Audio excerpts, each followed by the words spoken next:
Good morning, students. Today we will discuss about BSc Part Second, Paper First, Botany. तो इसका अपना paper first paper है, नाम है इसका diversity in seed plants. Seed plants बीजीय पादपों में विविधता या बीजीय पादप या बीजधारी पादपों में विविधता. ये अपना फर्स्ट पेपर है बॉटनी का, बीएससी पार्ट सेकंड. तो सबसे पहले अपन अगर प्लांट्स अपन पढ़ चुके हैं, जैसे पिछली क्लास में बीएससी पार्ट फर्स्ट में तो हमने पढ़ा था वहां पर thallophytes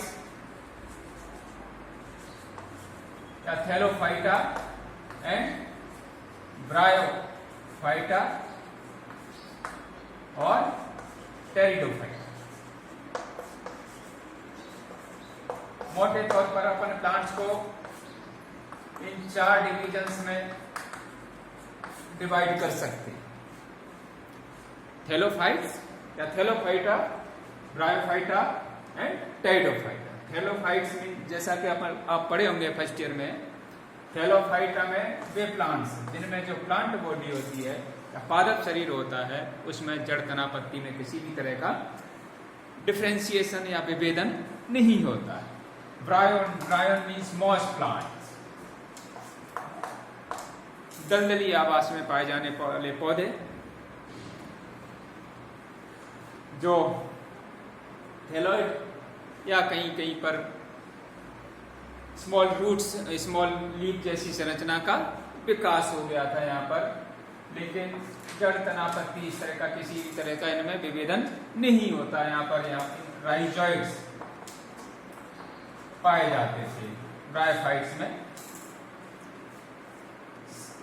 thallophytes, bryophytes and pteridophytes, pteron and phyton, 2 शब्दों से इसका टेरॉन मीन्स फेदर या पंख नुमा या पंखों से मिलती जुलती इनकी जो लीव्स होती है वो पाई जाती हैं. इनको वैस्कुलर क्रिप्टोगैम्स भी कहते हैं. Vascular cryptogams.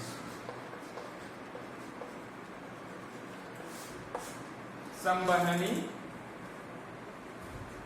क्रिप्टो मीन्स छुपे हुए गैमीट्स. थैलोफाइट्स में अपन ने पढ़ा था कि भाई प्लांट बॉडी थैलोइड थी, तो सारा का सारा किसी तरह का यहाँ पर डिफरेंशिएशन नहीं था वर्ग के आधार पर, जैसे कि हर प्लांट्स में होता है जड़ तना पत्ती का अलग अलग वर्ग. लेकिन यहाँ पर पूरा जो पादप था वो थैलोइड था. ब्रायोफाइट्स में भी दोनों गैमेटोफाइट एंड स्पोरोफाइट जो अवस्था थी, तो यहाँ पर मेन जो प्लांट बॉडी थी इन ब्रायोफाइट्स में वो गैमेटोफाइट थी, और उसके ऊपर फिर स्पोरोफाइट का डेवलपमेंट हुआ था. लेकिन स्पोरोफाइट टोटली या पार्शियली डिपेंडेंट ऑन गैमेटोफाइट. ठीक है, यहाँ तक अपन ने पढ़ा. टेरिडोफाइट्स में दोनों अवस्थाएं यानी लाइफ साइकिल में, जीवन चक्र में 2 अवस्था गैमेटोफिटिक एंड स्पोरोफिटिक, दोनों स्वतंत्र हो जाती हैं, यानी एक दूसरे से डिपेंड नहीं होती, अलग अलग होती हैं इस ग्रुप में. बाकी और ग्रुप्स में इस तरह की कंडीशंस नहीं पाई जाती. टेरिडोफाइट्स, तो टेरिडोफाइट्स में और वैस्कुलर सिस्टम यानी जाइलम एंड फ्लोएम, यहाँ पर इसका विकास होगा जाइलम एंड फ्लोएम. तो जाइलम में सिर्फ यहाँ पर ट्रैकीड्स का निर्माण हुआ था और यहाँ पर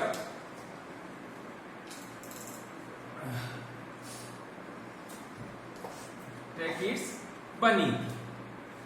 ठीक है, तो इसी के आधार पर इसको वैस्कुलर क्रिप्टोगैम्स कहा गया था. Means vascular system, xylem and phloem का निर्माण हो गया था। यहाँ पर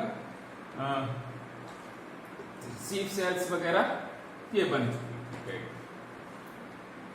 यहाँ पर ब्रायोफाइट्स को और भी अपन ने नाम दिया था कि ये प्लांट्स जो होते हैं वो एम्फीबियन प्लांट्स भी कहलाते हैं, यानी स्थलीय, पूर्ण रूप से ये स्थलीय नहीं थे, जलीय और स्थलीय आवास दोनों ही चीजें इनके लिए जरूरी था, इसलिए इनको एम्फीबियन प्लांट्स कहा गया था। टेरिडोफाइट्स को और भी नाम दिया था अपन ने रेप्टाइल, क्या बोला, रेप्टाइल ग्रुप्स या पादप डिवीजन के ये रेप्टाइल प्लांट कहते हैं। तो ये 3 डिवीजन। नेक्स्ट जो अपन का चौथा डिवीजन है वो स्पर्मेटोफाइट, मीन्स स्पर्मेटोफाइटा। स्पर्मेटोफाइट यहां पर स्पर्मा मीन्स सीड, फाइटोन प्लांट्स, यानी ये प्लांट्स जिनमें सीड का विकास हो गया था, या बीज युक्त पादप भी इनको कहते हैं। बीज युक्त पादप वे पादप जिनमें बीज का विकास हो गया है या पाया जाता है। अपन ने पढ़ा था टेरिडोफाइट्स में जो मुख्य चीज थी वो हेट्रोस्पोरी। जब अपन ये किस तरह से सीड का निर्माण हुआ, तो क्योंकि जो स्पर्मेटोफाइट हैं या पुष्पीय पादप हैं, उनका विकास कहां से हुआ, इन टेरिडोफाइट्स फाइटस। और टेरिडोफाइट्स में जो मुख्य चीज थी वो थी हेट्रोस्पोर, विषम बीजाणुता का विकास यहाँ पर हो चुका था। एक ही प्लांट में 2 तरह के बीजाणु यहाँ पर बनना चालू हो गए थे, माइक्रोस्पोर्स एंड मेगास्पोर्स। नेक्स्ट जो चीज थी सीड हैबिट का भी यहाँ पर विकास हो चुका था। सीड जैसी यहाँ पर स्वभाव इन्होंने दिखाया था, जैसा कि अपन सिलेजिनेला वगैरह उसमें पढ़ा था, सिलेजिनेला रूपेस्टिस, सिलेजिनेला मोनोस्पोरा। तो वहाँ पर जो मेगास्पोरेंजियम है उसमें सीड जैसी संरचना का विकास हुआ था, एक ही वहाँ पर मेगास्पोर वर्किंग में था। लेकिन इंटेगुमेंट्स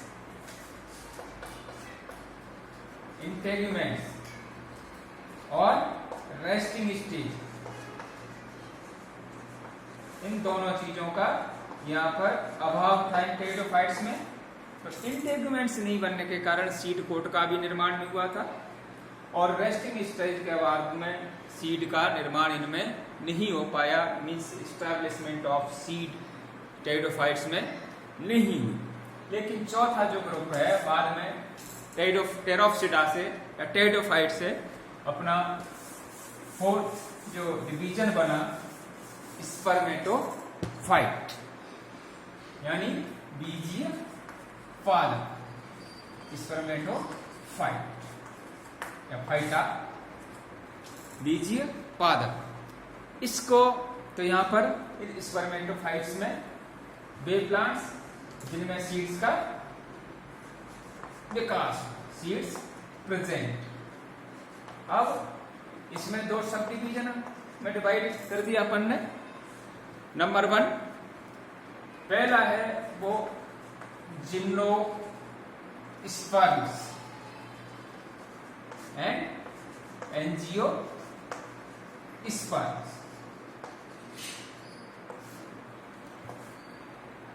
अनावृत बीजी और आवृत बीजी पादप, 2 सब डिवीजन में इसको स्पर्मेटोफाइट को अपन ने डिवाइड कर दिया। फर्स्ट जो है वो जिम्नोस्पर्म और सेकंड जो ग्रुप या सब डिवीजन है वो angiosperm. Gymnos means naked and sperma means seed.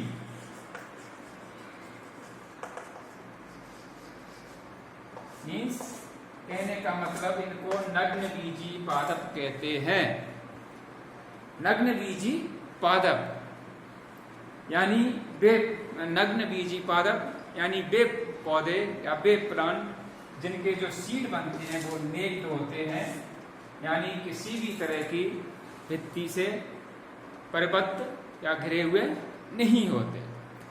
तो इसी कारण से इनको नग्न बीजी पादप भी कहते हैं, क्योंकि यहाँ पर जो ओव्यूल होता है वो किसी भी तरह से ओवरी बॉल वगैरह, ओवरी की भित्ति वगैरह उससे घिरा हुआ नहीं होता। अंडाशय या ओवरी यहाँ पर एब्सेंट होती है, ठीक है। तो जो ओव्यूल होता है वो किसी ढका हुआ नहीं होता है, जिसके परिणाम स्वरूप यहाँ पर फल भित्ति का निर्माण नहीं होगा, क्योंकि फल भित्ति ओवरी की जो वाल है वो ही आगे फ्रूटिंग बॉल में कन्वर्ट होती है या डेवलप्ड होती है, तो फ्रूटिंग बॉल भी नहीं बनती, ठीक है। तो फ्रूट्स बॉल का निर्माण यहाँ पर नहीं होता, जिसके परिणाम स्वरूप इनमें फल भी नहीं बनते। तो जिम्नोस्पर्म कैसे प्लांट्स हो गए? अगर यहाँ पर फ्रूट्स का निर्माण नहीं हुआ तो फ्रूट्स प्लांट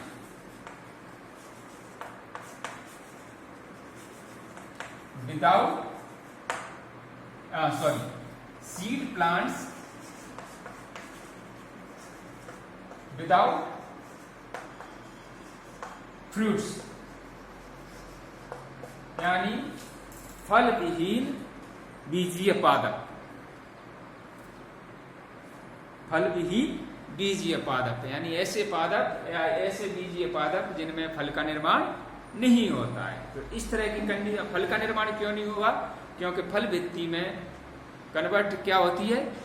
फल भित्ति में कन्वर्ट होती है ओवरी की बाल, लेकिन यहाँ पर जो ओव्यूल होता है वो किसी तरह के कार्पल या ओवरी की बॉल से घिरा हुआ नहीं होता, इसके कारण यहाँ पर फल का निर्माण नहीं होता। इनको फेनेरोगैम्स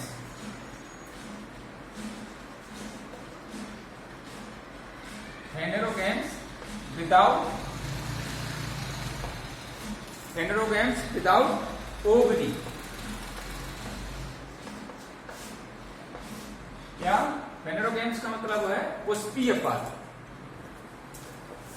या वे पुष्पीय पादप जिनमें ओवरी का अभाव होता है, या पुष्पीय पादप बिना बगैर ओवरी वाले पुष्पीय पादप भी कहते हैं इनको। सीड प्लांट तो इनको phanerogams without ovary and seed plants without fruits, इस नाम से इनको जाना जाता है, ठीक। नेक्स्ट जो है अपने एंजियो। एंजियोन मीन्स वेसल या केस या receptacle and phyton means plants, ठीक है। phyton means plants। तो इस तरह के प्लांट्स जो परिबद्ध होते हैं किसी केस में से परिबद्ध हो, वेसल्स या रिसेप्टिकल जहां पर प्रेजेंट हो, उस तरह के जो प्लांट्स कहलाएंगे वो कहलाएंगे अपने एंजियोस्पर्म प्लांट। यहाँ पर जो प्लांट्स होते हैं उनमें यानी पुष्पीय जो पादप होते हैं उसमें ओवरी प्रेजेंट पाई जाती है, अंडाशय की भित्ति यहाँ पर पाई जाती है, और बीज जो होते हैं वो अंडाशय में ढके हुए या ओवरी की वाल्व द्वारा ढके हुए रहते हैं। तो इन प्लांट्स का जो विकास हुआ यानी स्पर्मेटोफाइट्स का जो विकास हुआ वो टेरोप्सिडा या टेरिडोफाइट से हुआ। वर्तमान में अगर देखा जाए इन फ्लोरिंग प्लांट्स की बात करें अपन, तो वर्तमान में बीजधारी जो पादप हैं वो डिस्ट्रीब्यूशन में कॉस्मोपॉलिटन है, विश्वव्यापी है। विश्वव्यापी पादप हैं, पूरे जमीन पर ये फैले हुए हैं और इस समय डोमिनेंट प्लांट्स हैं, इस तरह के डोमिनेंट प्लांट्स जिसमें एंजियोस्पर्म्स ज्यादा विकसित है, जिम्नोस्पर्म्स कम विकसित हुए। अगर इनको देखा जाए तो इस समय की जो मुख्य वेजिटेशन है वो इन एंजियोस्पर्म्स प्लांट्स की पाई जाती है। जिम्नोस्पर्म्स की एट प्रेजेंट पृथ्वी पर लगभग 7 वंश अभी प्रेजेंट हैं, यानी लिविंग, और इनकी 725 से 750 के बीच में स्पीसीज पाई जाती है जिम्नोस्पर्म्स की, यानी 70 वंश और उनकी 725 से 750 के बीच में स्पीसीज, इतनी स्पीसीज प्रेजेंट पाई जाती हैं लिविंग फॉर्म्स में।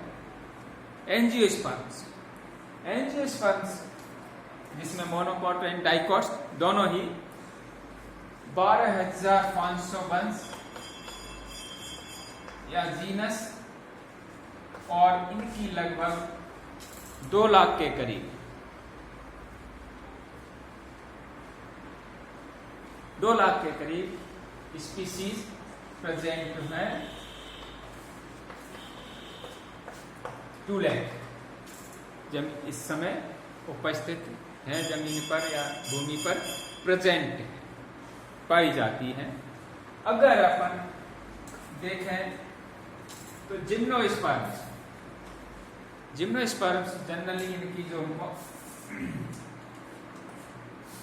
कंडीशंस हैं या जो प्लांट्स हैं जिम्नोस्पर्म को बूडी फॉर्म में पाए जाते हैं।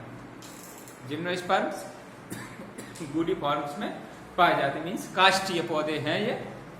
और एंजियोस्पर्म्स प्लांट हैं जो हर्ब्स एंड बूडी दोनों ही तरह की कंडीशन या दोनों ही तरह के प्लांट्स हैं। यहाँ पर हर्ब्स भी हैं, श्रब्स भी हैं और ट्रीज भी हैं। दोनों इन सभी तरह की अपन इनमें देख सकते हैं, संरचनाएं देख सकते हैं। हर्ब्स की फॉर्म में पाए जाएंगे, श्रब्स फॉर्म में पाए जाते हैं, ट्रीज में भी पाए जाते हैं।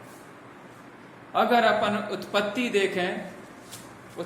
देखें इनकी, तो जिम्नोस्पर्म्स पैलियोजोइक एरा में इनका उद्भव हुआ, उत्पत्ति हुई, और मीजोजोइक एरा का जो जुरासिक एंड क्रीटेशियस काल था उसमें ये मुख्य वनस्पति थे पृथ्वी की, यानी इनका उद्भव हुआ था पैलियोजोइक में। और जुरासिक एंड क्रीटेशियस जो महाकाल थे उसमें ये पृथ्वी की मुख्य वनस्पति थे। और इस एट प्रेजेंट में इस जो मेन जो वेजिटेशन है वो एंजियोस्पर्म्स की है, जबकि जिम्नोस्पर्म्स के बहुत सारे पौधे जमीन से लुप्त हो गए हैं। लगभग 70 जेनेरा ही लिविंग फॉर्म में पाए जाते हैं। तो इस समय जो मुख्य जो वेजिटेशन है वो इन एंजियोस्पर्म्स की है, मोनोकॉट्स और डाइकॉट्स की है। अब आगे अपन नेक्स्ट जो अपना क्लास होगी अगली, उसमें अपन सीड क्या है, सीड किस तरह से फॉर्मेशन हुआ और इन सीड प्लांट्स के क्या क्या मुख्य लक्षण हैं उसके बारे में डिस्कस करें। Thank you.